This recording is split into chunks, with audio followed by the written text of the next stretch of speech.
माझ्या विजयाचा खरा शिल्पकार नितीनभाऊ आमुने व जनता असेल. ही निवडणूक धनशक्ती विरुद्ध जनशक्ती अशी आहे. जीपचे उमेदवार रावसाहेब पाटील. ढालगाव जिल्हा परिषद गटातील महायुतीचे अधिकृत उमेदवार रावसाहेब पाटील यांनी 2026च्या जिल्हा परिषद निवडणुकीच्या पार्श्वभूमीवर मतदारांशी संवाद साधत त्यांना सक्रिय सहभागाचे आवाहन केले. रावसाहेब पाटील यांनी ढालगाव गटाच्या सर्वांगीण विकासासाठी आणि स्थानिक समस्यांच्या निराकरणासाठी महायुतीला मोठ्या मताधिक्याने विजयी करण्याचे आवाहन मतदारांना केले आहे. निवडणूक रिंगणातून माघार घेतलेल्या आणि त्यांना पाठिंबा जाहीर करणाऱ्या इतर उमेदवारांचे त्यांनी मनापासून आभार मानले आहेत. हा पाठिंबा महायुतीची ताकद वाढवणारा ठरेल असा विश्वास त्यांनी व्यक्त केला. ते पुढे म्हणाले, नमस्कार.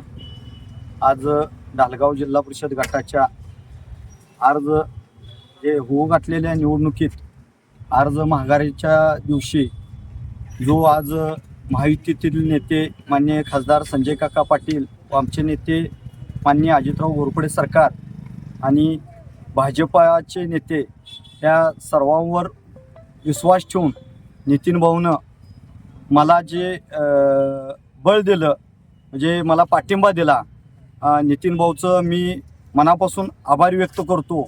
व त्यासोबत आलेली त्यांची टीम त्यांनीसुद्धा प्रयत्नाची पराकाष्ठा करून आमच्या दोघांमध्ये एकमत करून त्या सर्व गोष्टी त्यांनी प्रक्रिया पूर्ण केली.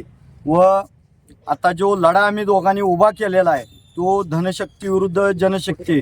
माझ्या विजयाचा खरा शिल्पकार हा नितीन भाऊ आमुनेच राहणार. मी माझ्यासोबत आलेल्या सर्व माणसांचं स्वागत करतो आणि थांबतो. मी ढालगाव जिल्हा परिषद गटातून रावसाहेब राजाराम पाटील ही नॅशनल काँग्रेस पार्टी घड्याळ या चिन्हावर उभा आहे. व तसेच माझ्यासोबत माजी उपसभापती अनिलदादा शिंदे नागज पंचायत समितीमधून उमेदवारी त्यांना दिलेली आहे, त्यांचंही चिन्ह घड्याळ आहे. तसेच ढालगाव पंचायत समिती गणातील उमेदवार ईश्वर तुकाराम पाटील सर यांनासुद्धा यांचंही चिन्ह घड्याळ आहे. तर ह्या सर्व महायुतीतील उमेदवाराला बहुमताने विजय करा एवढं सांगतो.